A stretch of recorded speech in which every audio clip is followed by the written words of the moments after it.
Նոր Նորքի 2 կոտորակ 1 ընտրատեղամասում ժամը 23-ի դրությամբ արդյունքների հստակ պատկեր չունեին։ Ընտրությունների ավարտից 3 ժամ անց դեռ հաշվարկման փուլում էին կտրոնները։ Կտրոնների հաշվարկն ավարտվեց անհամապատասխանությամբ։ Ընտրողների ընդհանուր թիվը տեղամասում 1355 է, հաշվել են 1354 ընտրողի, 1 կտրոն պակասում էր։ Առանց հստակեցնելու անճշտությունները կտրոնները դրվեցին պարկի մեջ և կնքվեցին։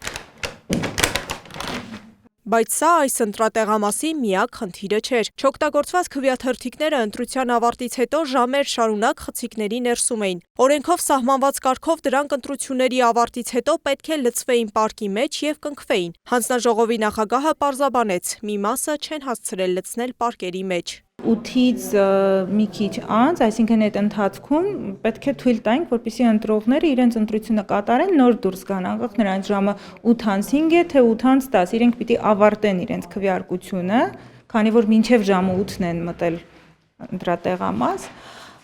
ավարտեցին, դուրս եկան, մենք արդեն սկսեցինք ըստ կենտրոնական ընտրական հանձնաժողովի տված հրահանգների, այսինքն օրենքով սահմանված կետերով, սկսել այդ գործողությունները կատարել։ Քվեաթերթիկները լցվեցին պարկերի մեջ ընտրության ավարտից 2.5 ժամ անց միայն, մեր մի քանի հորդորներից հետո։